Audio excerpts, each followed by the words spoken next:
is Susan Shaner with Sage Leadership Strategies, LLC, and I'm your host this evening of Community Forum. And I have the great pleasure to have with me Michael Obadiah, who is founder and director of the Authentic Learning Group in Bethel. Welcome, Michael. Thank you, Susan. It's so nice to have you on the show. Thank you. Can you give us a brief overview on your background, how long you've been in the Danbury area, and how you came to this work? Sure. My group is about 5 years old, but in the past I was a high school teacher in California and also ran a tutoring business there. Actually, I was a director of instruction and in the Palo Alto, California area. And I've also worked for Save the Children and designed technology centers and intranets for them and for the kids who were served by Save the Children. So I missed working directly with kids after having been a teacher and tutor, and so I decided to start up that business again, and it's been great. So, wow, so you really have a varied background. I mean, you started out teaching, then went to Save the Children, then dabbled on the internet with technology. Mm-hmm. Maybe dabble isn't the right word, but it sounds like you've really worked in a lot of different facets.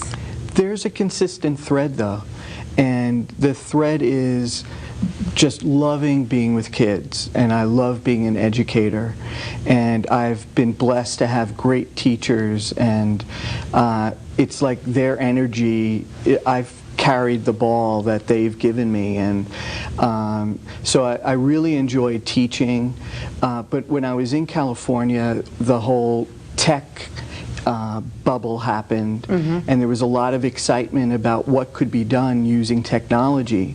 So I left teaching and tutoring hoping to find some way to bring together the technology that was available with good teaching.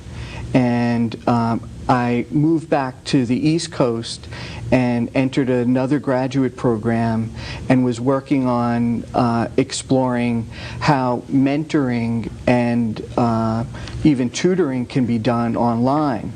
And as I was working on that, I found out that Save the Children was beginning a major effort to support tutoring in the U.S. You may have noticed a few years ago there were a lot of public service announcements about mentoring.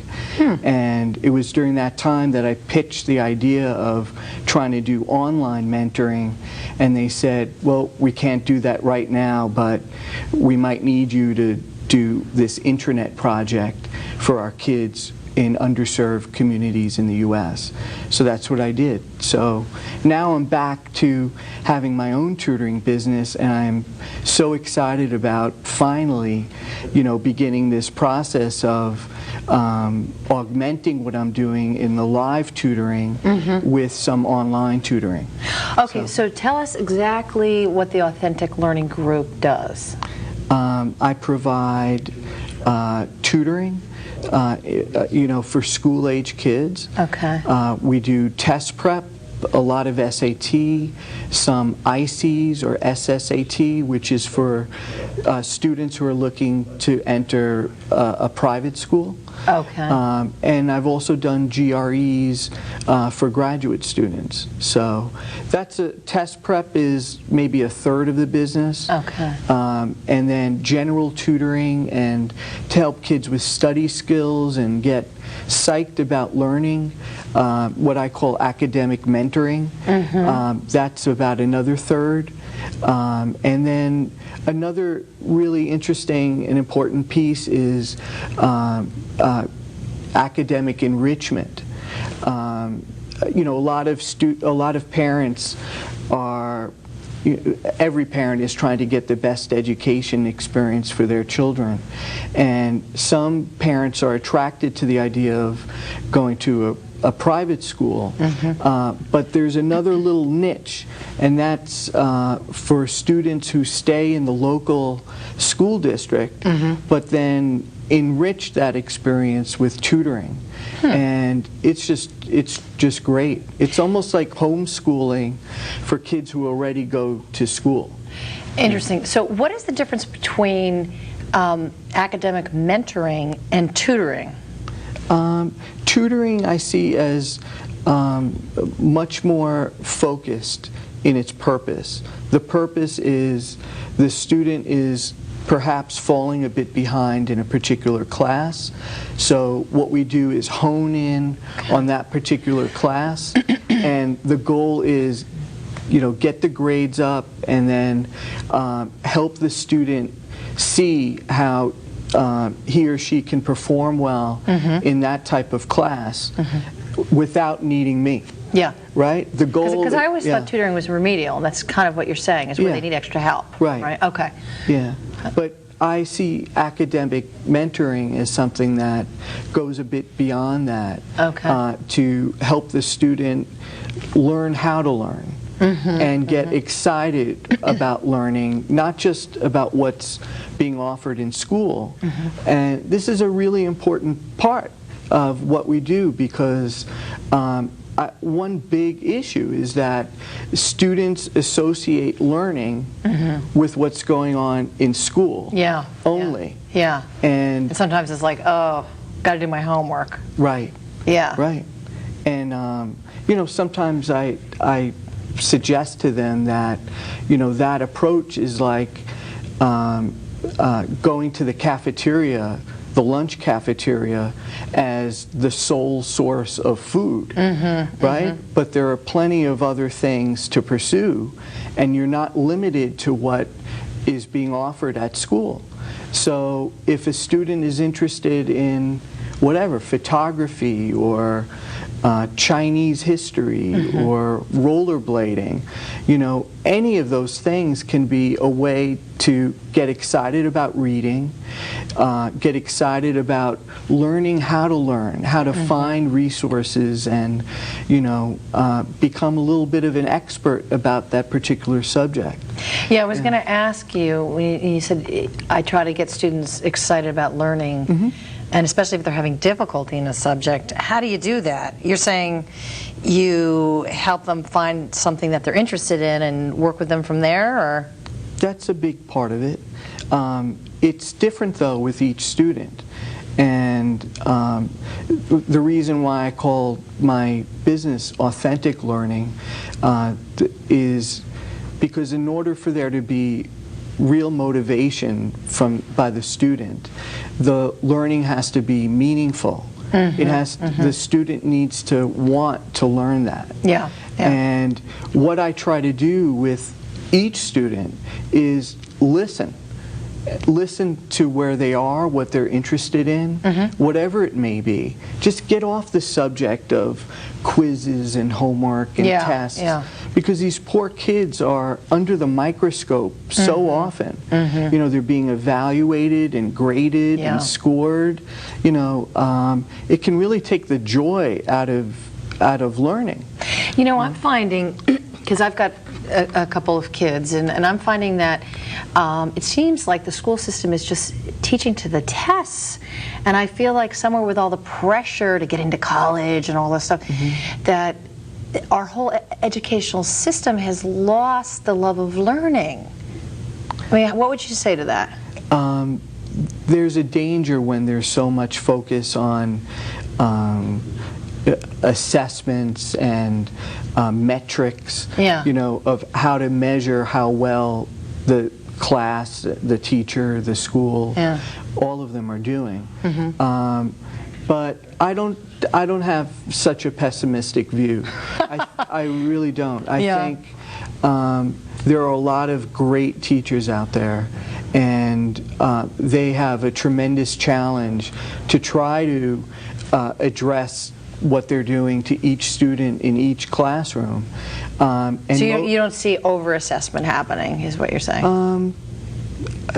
I do. But I wouldn't say that, there's a lack of love of learning going on in our classrooms.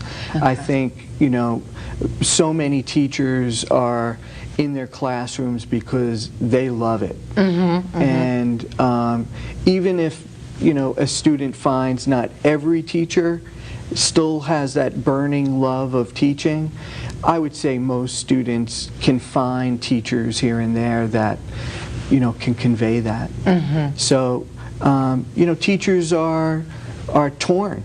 They have to show that they're doing something, they're doing what they're doing effectively, and yet they still want to support and foster that absolute love of learning. So you're saying they're kind of in a tough place. They're navigating the system, if you will. And that's where students are too. They're in a tough place.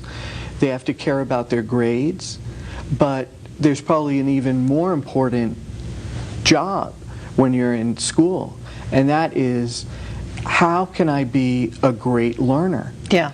Because if you learn that, you're set. Yeah, for life. For life. Yeah. Yeah. I know in your website, your mission statement reads, to help students achieve their unique potential. Can you say a little bit more about what you mean by that specifically? Sure. Yeah.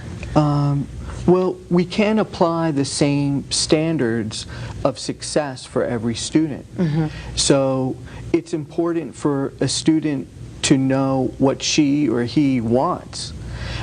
Is it to go to the very best college out there and maybe be an engineer or a college professor, or something that requires the very best academic or scholarship skills? Yeah. Or is it something else?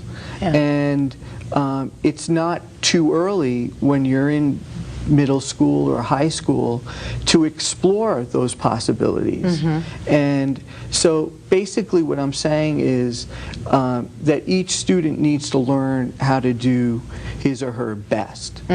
Whatever that is. Right. Yeah. With an eye towards what they want to achieve. Yeah. So to really do that well, that student needs to know himself or herself pretty well, and to think through even a little bit a sort of draft version of where their life might lead in the next steps. So if you can do that, and I think that's part of my task as a mentor, to help them think that through, because then when they do that, what they're doing in school is better aligned and seen as meaningful in relation to the larger goals. Yes. I think the biggest drag of them all is when every day in school is just homework. Yeah. And that you go through the motions in class, raising your hand, and then you go home and do more homework. Yeah. And it's just like, the cliche of the, factory worker like Fred Flintstone, punching in. It's like a grind. And doing something mechanical and rote, and then going home. So it sounds like you work with a student in dialogue, kind of in the context of where are they headed, what do they want to do. So you help them make the connections. Well, why does this matter? Why should I care about this? Exactly. And the happy thing is that it works. And that even students who have given up hope, who think, they roll their eyes and think the whole thing is just ridiculous. It's often a unique experience for them to have a teacher or a mentor listen to them for that long and get to know their story, so that they can discuss with somebody, how to get back on track. Yeah. So how do you typically find your students? I mean, how do they find you? Is it through the school system, or? It's word of mouth. Word of mouth, okay. I've tried advertising, and I may actually advertise on cable at some point, but I find that overwhelmingly it's just word of mouth. Word of mouth. So if somebody's having some difficulty in school, they just hear about you. How do you work with the teachers in the classroom, or this is separate? You referred to it as almost like homeschooling. That academic enrichment part of okay. But if it is more of a tutoring situation, then absolutely I'll call teachers if the parents will permit me to do that. Okay. I've also attended parent-teacher conferences. Oh, really? As a tutor, trying to play my role in helping that student. So whatever it takes. So Yeah. you can serve almost like as a facilitator, sort of connector, helping the student connect some of the dots between the teacher, the classroom, the parents. That probably is overstating what I do Okay. in that role. Okay. It's more that what I learn from those meetings helps me do my part of it Okay. as I'm tutoring. And then also it helps a lot when the parents and I are talking about the situation, that we can all be on the same page. Yeah, yeah. So Yeah. So what are the typical ages of students? You said school age. Is it mostly middle school and high school, or do you deal with any elementary school students? mostly middle school and high school, but I've tutored kids from 4th grade through returning adult students. I've helped PhD students. Oh, really? Yeah. Wow, that's interesting. So graduate it's great. students. Yeah. Well, you really run the Yeah. gamut. I love it. I love it. Every person has, a unique story, and often the returning adult students are just so motivated and maybe a little bit afraid. And So what might be a challenge or an issue that you would work with an adult student on? Often these adults who are going back to college or are pursuing, I've had students pursue a doctorate, and they know they've been successful, and they know they're well educated, but there are holes in their education, whether it's grammar Yeah. or math, certain math, and just sort of putting on paper their opinions of things, and in that sort of term paper form. Yes. So once we go over some things and we review some rules of grammar, and they do great. They really do well. So it sounds like your work is as much helping people understand the actual content as it is helping them to gain more confidence. Sure. Yeah. And in that process, Yeah. probably they gain more confidence. Right. There are other professionals who do things similar to what I do, who call themselves, coaches, academic coaches. So Yeah. that's the idea. So, who might be your competitor? Like, do you compete with, Sylvan Learning Systems? Do you offer similar services as they do, or is it a little bit different? I'm just thinking of Sylvan, yeah. I don't know. Well, there are a lot of private tutors, and then there are a number of different sort of franchised national businesses. And, I'm sure a lot of good work gets done all over the place. And I don't think too much about competition. There's so many kids who need good Yeah. tutors. Yeah. So I know the kind of work that I do, and Yeah. So what would you suggest to a parent who his child is struggling a little bit? Like, what should they look for in a tutoring service, let's say? I think parents should look for an approach that isn't cookie cutter, and that whether it's a business or a franchise business or Yeah. a private tutor, that they're really ready to listen. Yeah. And it's often valuable to take in and review any previous report cards and assessments and evaluations, but I still say it's important to just listen. Sometimes, I have a student come to me, and there's a ream of documentation, and what I choose to do is just put it aside for the first couple of sessions, Yeah. so that I can really try to get to know the student Yes. without that in my head. Yeah, so you don't wanna be biased. I don't want to be biased. Yeah.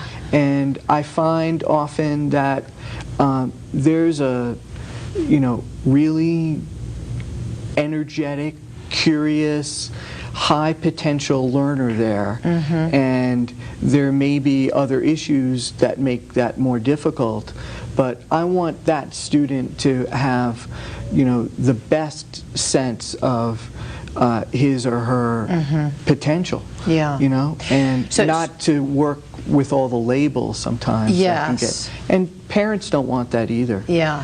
So for parents to look for a resource where the individual or the organization is really present Exactly. and going to tailor the tutoring specific to that child's Right. needs. And then maybe some demonstration of a track record of success. Not just, if you're going to a storefront, that company has a track record of success, but The the individuals. individual who'll be Yeah. working with your child. Well, that's a really good point. How do you know when you're successful with a student? Like, what are some of your metrics, if you will? When students don't need me anymore. So you try to work yourself out of a job, is what you're saying? Exactly. Yeah. Yeah. So where they're excelling to whatever their goals are, Right. and It's pretty easy to see when there's been success, and I'm grateful that there often is, or I wouldn't be doing this. right, more. right. But the students get it. They figure out a way Yeah. to how to study. Yeah. And often with students, what we discover is that students waste a lot of time not studying. Yeah. So they think, I've been doing this for 2.5 hours, I'm so frustrated, and I'm still not doing well in school. Okay, well, let's take a look at that 2.5 hours, because if it's 2.5 hours kind of in and out and Yeah, IMing getting up, and getting getting something to up eat, and just sort of, Yeah. they know they just don't want to do it because they don't feel good doing it. Yeah. Because they haven't been successful. We turn that around so that we respect that the kids need their private time, their fun time. And downtime, yeah. And downtime. And so I try to help them see that we could probably do more with less time if you just, take these... Focus, maybe. Yeah.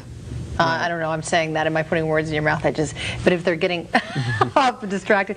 Well, Right. well, tell us, just characterize kind of in a nutshell, what's been one of your greatest successes? Do you have like a little case study you could give us? Sure. I had a student, a girl in high school, and she came in angry and didn't want to be there, and the dad was sort of, kind of half apologizing that she was practically hostile. Wow. And to the idea Yeah. of it, that school wasn't going well. Yeah. And within a couple of sessions, I saw that this was a very bright young woman and full of really interesting ideas and just so frustrated. Yeah. She had certain ideas of how school should be done and what they should be learning in class, and that because she was curious about most things that weren't being addressed in school. For instance, she had an interest in Latin American history Wow. and African history. Yeah. And it came out that she said, why are we always learning about George Washington? I've learned that like 5 Enough about times George already." Washington. Right? So, and I think when she expressed those things in school, it was just seen as hostility and resistance. Yeah, get and with the program, Get with the right? program. Yeah. And so she was ready to lower the shades and just Wow. say, I'm done. And so we took the time to pursue some of the things that she was interested in, and she did some writing about that, and we looked at the writing because she was interested now, and that became the thread by which everything turned around. And I would say she was even happier, after some tutoring. Wow. And that wasn't a unique situation either. So you find that a lot? Yeah. Well, I mean, it's hard to teach somebody who isn't interested and, as you said, maybe hostile or Right. angry. So it sounds Yeah. like you must have done something very early on to get her in dialogue with you. Right, because otherwise, if she's, No, she was. you don't even engage. I mean, how can you go anywhere? I was in the bad category during the first bit of tutoring, but So you have I some didn't. scars, some battle wounds. Is that? I not really. Yeah, not really. I was so happy to, just engage her, and I knew just from the first 10 minutes of meeting her that there was a lot there. Wow. And yeah. So we've got about another minute. Can you just tell us what your vision ultimately is for your work and where you want to head with all of this? I mean, it's clear your enthusiasm comes across. Thank you. Yeah. Yeah. Well, I'm really excited about continuing to work with the students and each student to try to help those students succeed. But on the business side, I think it's really exciting to enter this new realm of online learning and do live webcam tutoring and online conference-based tutoring. It's a really interesting model, and it's been shown to work very effectively. So now you're tutoring students not just locally, face-to-face, but online, so they could be anywhere. Right. Or they could be, down the block, but because of convenience, it makes more sense to just stay at home and spend that hour rather than taking the extra time. So if somebody wanted to find out more information, where would they go? What's your website? The website is authenticlearninggroup.com, and that's one string. AuthenticLearningGroup.com. Right. Great. Yeah. Thank you for being on the show, Thank you, Michael. Susan. Thank you. Until next time, I'm Susan Shaner with Community Forum. Thank you for joining us.